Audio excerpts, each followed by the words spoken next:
Kan. Mulai. Sebentar. Kita ini nih. 1, 2, 3. Assalamualaikum warahmatullahi wabarakatuh. Sebelumnya, izin memperkenalkan diri. Nama saya Putri Fauzia Rahma dengan NPM 241705-2012. Saya Taskia Farah Soleha dengan NPM 241705-2003. Saya Salvan Demadinata dengan NPM 241705-2014. Kami di sini akan mempresentasikan hasil dari analisis faktor-faktor yang mempengaruhi jumlah kasus DBD di Indonesia tahun 2023. Let's go. Saya di sini akan menjelaskan latar belakang kami memilih proyek ini. DBD masih menjadi masalah kesehatan serius di Indonesia, terutama di wilayah padat penduduk. Penyakit ini ditularkan oleh nyamuk Aedes dan beresiko tinggi menyebabkan kematian. Data menunjukkan tren kasus DBD terus meningkat setiap tahun dengan distribusi tidak merata antar provinsi. Nah, kepadatan penduduk dan ketersediaan tenaga medis diduga menjadi faktor penting dalam penyebaran dan penanganan DBD. Namun, belum banyak kajian yang menguji pengaruh kedua faktor tersebut secara statistik. Oleh karena itu, diperlukan analisis yang berbasis data untuk mendukung kebijakan pengendalian DBD yang lebih efektif.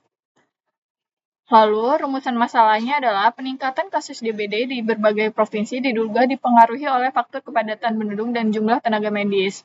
Wilayah padat penduduk cenderung memiliki risiko penyebaran lebih tinggi, sementara ketimbangan distribusi tenaga medis dapat memperlambat penanganan.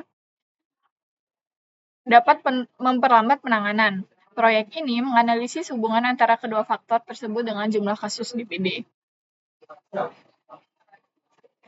Nah, untuk apa sih kita menganalisis pengaruh DBD ini? Yang pertama, untuk menganalisis pengaruh kepadatan penduduk terhadap jumlah kasus DBD di Indonesia. Yang kedua, menilai hubungan antara jumlah tenaga medis dengan jumlah kasus DBD. Yang ketiga, memberikan rekomendasi kebijakan berbasis data untuk pengendalian DBD yang mempertimbangkan faktor kepadatan penduduk dan ketersediaan tenaga medis.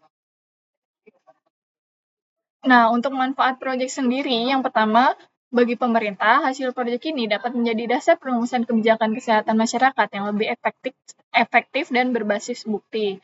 Bagi dunia akademik, proyek ini dapat menjadi referensi dalam pengembangan studi epidemiologi dan manajemen sumber daya kesehatan. Nah, untuk materi selanjutnya akan dijelaskan oleh teman saya. Jadi batasan proyeknya itu, data yang digunakan adalah data tahun 2023 yang diperoleh dari instansi resmi seperti Kemenkes dan BPS. Kemudian wilayah kajiannya itu terbatas pada provinsi-provinsi di Indonesia, tidak sampai tingkat kabupaten atau kota. Kemudian yang ketiga, variabel yang dianalisis hanya mencakup jumlah kasus DBD, kepadatan penduduk, dan jumlah tenaga medis tanpa mempertimbangkan faktor iklim, perilaku masyarakat, atau sanitasi lingkungan. Nah, ini adalah data kasus DBD yang kami ambil, itu ada 34 sampel provinsi. Kemudian untuk data kepadatan penduduk, itu kami juga menggunakan 34 sampel provinsi yang kami kategorikan. Jadi untuk kriteria kategorinya di sini itu jika kurang dari 100 jiwa per kilometer itu kita anggap rendah. Kemudian untuk 100 sampai 500 jiwa itu kami anggap sedang, dan untuk lebih dari 500 jiwa itu kami anggap tinggi. Kemudian untuk hasil dan pembahasan, di sini kita menggunakan bendungan parameter. Nah, dengan tingkat keyakinan 95% dapat disimpulkan bahwa rata-rata jumlah tenaga medis di Indonesia tahun 2023 berada pada rentang antara 13,78 hingga 19,83 orang per 100.000 penduduk. Interpretasi ini menunjukkan bahwa meskipun nilai rata-rata nasional adalah 16,81, namun secara statistik, nilai sebenarnya bisa lebih rendah atau lebih tinggi, yaitu berada di dalam interval tersebut. Rentang ini mencerminkan ketidakpastian estimasi karena hanya berdasarkan data sampai 34 provinsi, bukan keseluruhan unit individu. Kemudian ada uji hipotesis. Jadi dengan tingkat kepercayaan 95%, rata-rata jumlah tenaga medis pada populasi diperkirakan berada antara 10,39 sampai 23,22 orang per wilayah. Kemudian ada one-way ANOVA. Hasil uji one-way ANOVA menunjukkan bahwa tidak terdapat perbedaan yang signifikan antara ketiga kelompok tingkat kepadatan penduduk terhadap jumlah kasus DBD. Hal ini menandakan bahwa tingkat kepadatan penduduk setelah dikategorikan tidak memberikan pengaruh yang signifikan secara statistik terhadap jumlah kasus DBD di tingkat provinsi pada tahun 2023. Kemudian akan dilanjutkan oleh teman saya, Depa. Jangan Lengkal-lengkal ya. Ini udah mulai belum? udah. Saya Salvan Devadinata akan melanjutkan two-way ANOVA. Berdasarkan hasil analisis two-way ANOVA, terlihat bahwa jumlah tenaga medis memiliki koefisien negatif dalam persamaan regresi, yaitu 0,669. Artinya, semakin banyak jumlah tenaga medis, maka jumlah kasus DBD cenderung menurun. Selain itu, hasil pada variabel kategori kepadatan penduduk menunjukkan bahwa wilayah dengan kepadatan sedang justru memiliki jumlah kasus yang lebih rendah dibandingkan dengan kepadatan rendah dan tinggi. Hal ini tercermin dari koefisien negatif pada kategori sedang dan tinggi. Namun, hasil ini juga belum signifikan secara statistik. P-value sama dengan 0,169 dan 0,129. Meskipun demikian, pola tersebut bisa menjadi indikasi awal bahwa wilayah padat tidak selalu identik dengan kasus DBD yang lebih tinggi. Regresi linear sederhana. Hasil analisis yang menunjukkan bahwa koefisien regresi bernilai negatif, yaitu min 0,924. Artinya, secara umum, semakin banyak tenaga medis di suatu provinsi, maka jumlah kasus DBD cenderung menurun.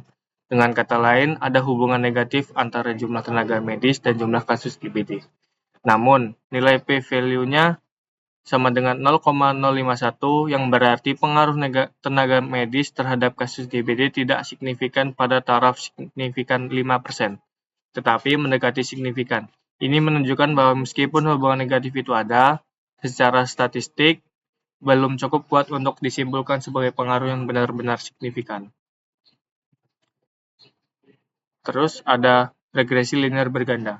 Model yang dihasilkan menunjukkan persamaan kasus DBD sama dengan 66,10 kurang 0,00254 dikali kepadatan penduduk. Artinya, setiap kenaikan 1 jiwa per kilometer dalam kepadatan penduduk diperkirakan akan menurunkan jumlah kasus DBD sebesar 0,00254 kasus. Meskipun pengaruhnya tidak signifikan secara statistik, yang sama dengan 0,433, arah koefisien negatif ini tetap memberikan indikasi bahwa wilayah dengan kepadatan yang lebih tinggi justru cenderung memiliki jumlah kasus DBD yang sedikit lebih rendah. Hal ini bisa jadi mencerminkan bahwa daerah padat memiliki akses layanan kesehatan atau infrastruktur yang lebih baik dalam penanganan DBD. Terakhir ada korelasi. Hasil analisis korelasi person antara jumlah tenaga medis dan jumlah kasus DBD menunjukkan nilai koefisien korelasi sebesar 0,338 dengan p-value sebesar 0,51. Nilai ini mengindikasikan adanya hubungan negatif antara jumlah tenaga medis dengan jumlah kasus DBD. Artinya, semakin banyak tenaga medis di suatu wilayah, maka kecenderungan jumlah kasus DBD akan lebih rendah.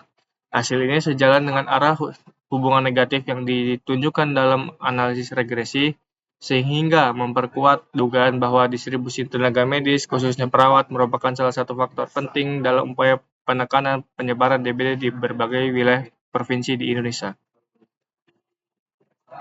Kesimpulan, berdasarkan analisis data kasus DBD di Indonesia tahun 2023, ditentukan bahwa jumlah tenaga medis, khususnya perawat, berpengaruh signifikan terhadap penurunan jumlah kasus DBD. Ini menunjukkan pentingnya ketersediaan sumber daya kesehatan dalam pengendalian penyakit. Sebaliknya, kategori kepadatan penduduk rendah sedang tinggi tidak menunjukkan pengaruh signifikan. Menariknya, wilayah dengan kepadatan sedang justru memiliki rata-rata kasus DBD lebih rendah dibanding dengan wilayah padat maupun rendah. Temuan ini menunjukkan bahwa kepadatan penduduk bukan satu-satunya faktor yang mempengaruhi kasus DBD dan perlu dilihat bersama faktor yang lainnya. Secara keseluruhan, proyek ini berhasil menjawab tujuan penelitian dengan menunjukkan bahwa jumlah tenaga medis berpengaruh terhadap kasus DBD, sedangkan kepadatan penduduk tidak signifikan. Hasil ini dapat menjadi dasar penyusunan strategi pengendalian DBD berbasis data. terutama melalui pemerataan tenaga kesehatan. Penelitian lanjutan disarankan dengan menambahkan variabel seperti iklim, sanitasi, dan perilaku masyarakat untuk pendekatan yang lebih komprehensif. Udah ada penutupan. Thank you. Cukup. Stop. Ayo penutupan. Tiba-tiba Ayo deh. tuh. Sekian presentasi. 1, 2, 3. Sekian presentasi dari kelompok kami. Kurang lebihnya kami mohon maaf. Kami akhiri. Wassalamualaikum warahmatullahi wabarakatuh.